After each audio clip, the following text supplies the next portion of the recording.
नमस्कार, आप देख रहे हैं अमृत दर्शन न्यूज और मैं हूं आपके साथ मानवी ठाकुर। बेतवा नदी को पुनः जीवित करने के लिए शरद सिंह कुमरे उनकी संस्था के सदस्यों के साथ बेतवा नदी के पानी रोकने के लिए चेक डैम, गड्ढे, पौधारोपण आदि कार्य कर रहे हैं। उन्होंने अनुरोध किया है कि इस अभियान में तन, मन और धन से सहभागिता करें। जो साथी शारीरिक रूप से श्रमदान करने में असमर्थ है वे धन से सहयोग कर सकते हैं ताकि मजदूर लगातार आपकी कमी पूरी हो सके। 31 मई तक अभियान के तौर पर रोज सुबह से शाम तक श्रमदान होगा, जिसे जब समय मिले आ सकते हैं। प्रकृति, पर्यावरण, जैव विविधता के साथ अन्याय हो रहा है, इसलिए हम इसे न्याय सत्याग्रह के रूप में बेतवा नदी के उद्गम को पुनः जीवित करने तक पानी रोकने, हरियाली बढ़ाने और हरियाली बचाने के लिए अधिकतम पर्यावरण प्रेमियों को जोड़कर प्रभावी प्रयास करेंगे।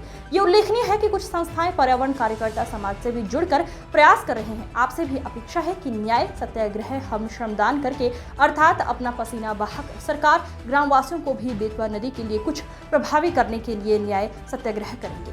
अभी हाल ही में कुछ संस्थाओं के साथ मिलकर जल संसद, प्रकृति चिंतन एवं वन भोज का आयोजन किया था और संकल्प लिया था कि हम बेतवा नदी के लिए कुछ प्रभावी जरूर करेंगे, जो हमें तन, मन और धन से सहयोग करे। जो साथी तन से सहयोग नहीं कर सकते वे मन और धन से सहयोग कर सकते हैं। जो साथी धन से सहयोग नहीं कर सकते हैं तो मन से सहयोग करें। शरद सिंह कुमरे राष्ट्रीय सैनिक संस्था, पर्यावरण पराक्रम जनसेवी संस्थान एवं राष्ट्रीय पर्यावरण बचाओ अभियान में पद्मश्री बाबूलाल दाहिया जी मुख्य अतिथि थे। झिरी के बच्चों की एक अनोखी बात, ये दुनिया की पहली घटना होगी कि अपने अतिथियों का सम्मान एक एक बोरी पॉलीथीन से किया गया।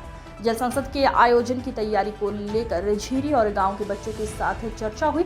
बच्चों ने पूछा कि हम स्वागत के लिए फूल लाएं क्या? मैंने कहा नहीं बेटा, आप यदि हमारे अतिथियों के लिए सम्मान करना चाहते हैं तो कम से कम एक बोरी पॉलीथीन लेकर आना। 12 बच्चों ने ऐसा ही किया और कुछ बच्चों ने 2 और 3 बोरी भी लेकर आए थे। उसी से मुख्य अतिथियों का सम्मान और स्वागत किया गया। इस तरह का सम्मान अनोखा और अलग है। इसके बदले में पद्मश्री बाबूलाल दाहिया जी ने बच्चों को पौधे और मेडल से सम्मानित किया। इस परंपरा को हम आगे बढ़ाएंगे और इसका विस्तार करेंगे।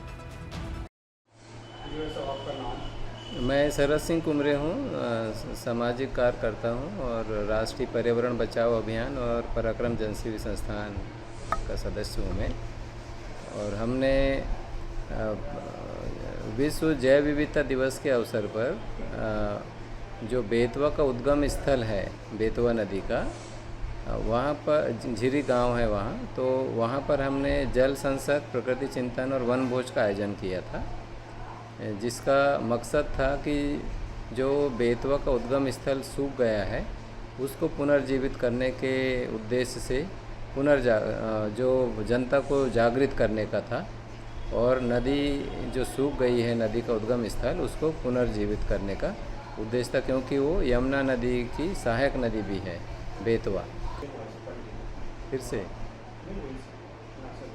हाँ, तो झिरी जो गांव है भोपाल से कोलार डैम से 10 किलोमीटर पहले है।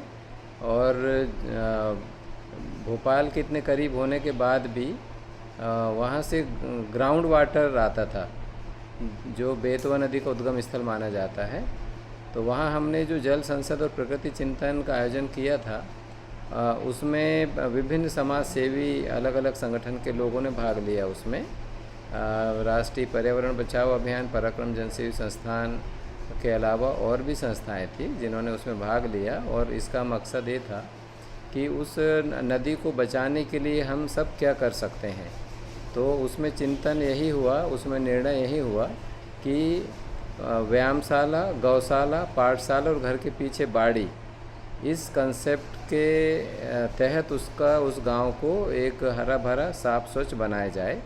और इसका मैं जो आपको बोल रहा हूँ कि व्यायामशाला मीन्स व्यक्ति व्यायामशाला में जाएगा, तो हमारी पुरानी संस्कृति थी, भारतीय संस्कृति, जहाँ लोग व्यायामशाला जाते थे, अपना एक्सरसाइज करते थे, अपने शरीर का ध्यान रखते थे, पहलवानी करते थे और वहाँ नैतिक मूल्य सीखते थे, जहाँ पर एक गुरु और शिष्य की परंपरा का बीजारोपण होता था युवाओं में।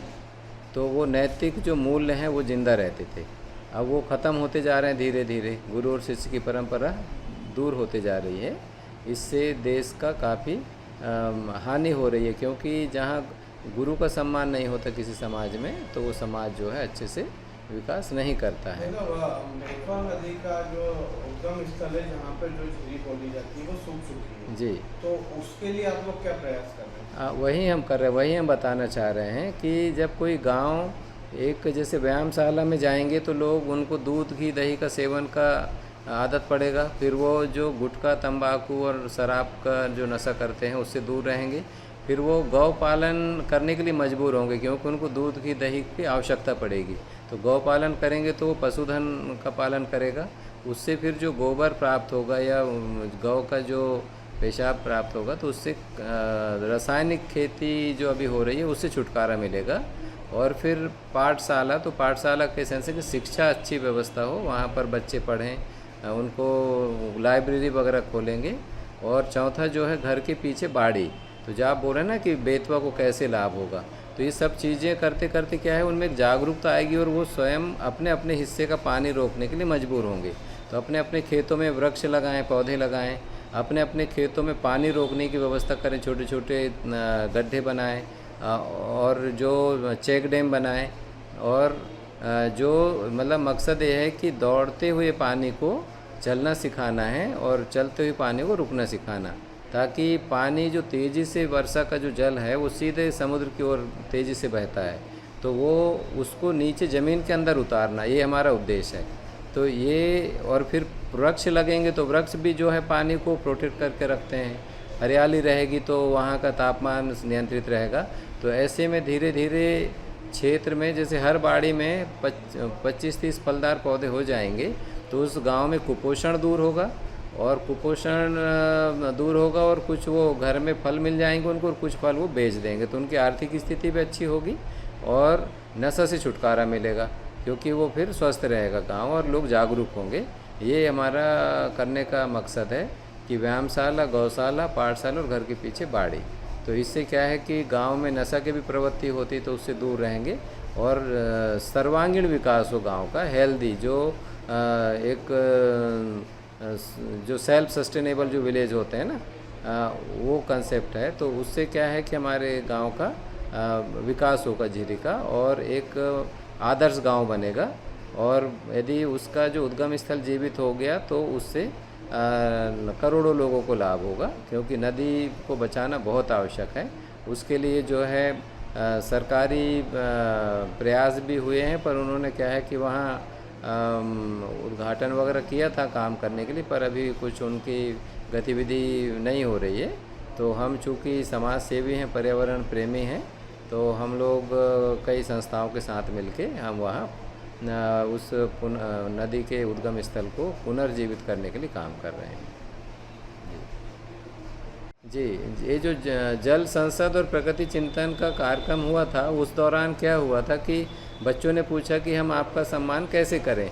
तो मैंने आग्रह किया था कि हमें गुलदस्ता या फूल की आवश्यकता नहीं है, यदि आप हमारा सम्मान करना चाहते हैं तो एक एक बोरी पॉलीथीन लाइए अपने घर के आसपास से उठाकर और उससे सम्मान कीजिए। तो बच्चों ने ऐसा ही किया, कुछ बच्चों ने 2-3 ऐसे बोरी पॉलीथीन उठाकर लाए थे, ऐसा मतलब उन्होंने 10-12 बच्चों ने ऐसा किया।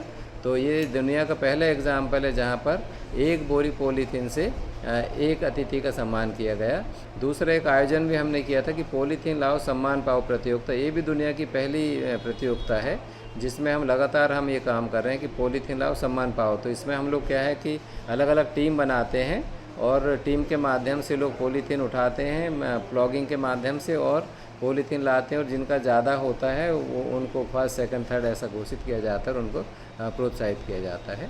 और इस समय पर बाबूलाल दाहिया जी भी जो पद्मश्री हैं वो उपस्थित थे और उन्होंने इस कार्यक्रम में जो है यही कहा कि गांव में जो है पुराना जो बेतवा उद्गम स्थल है वहाँ निर्माण किया गया है लोगों द्वारा, तो उसको ख़त्म करेंगे तब उसके मूल रूप में आएगा। ऐसे ही जल पुरुष जो आए थे राजेंद्र सिंह जी, उन्होंने भी यही सलाह दिया है कि हरियाली बढ़ाना है, हरियाली बचाना है और जगह जगह पानी रोकने के लिए चेक डैम बनाना है, परंतु वो जो निर्माण कार्य है जो आसपास जो झरने वो था वहाँ उसको वहाँ से हटाना पड़ेगा। तो आपने भी जो वहाँ अवैध रूप से अतिक्रमण हुआ है उसके लिए कुछ आपने कानूनी कार्रवाई की है? नहीं, अतिक्रमण तो नहीं, मतलब वहाँ गांव के ही लोगों ने बनाया होगा, उसको अच्छा ही सोच के बनाया होगा, पर वो गलत हो गया।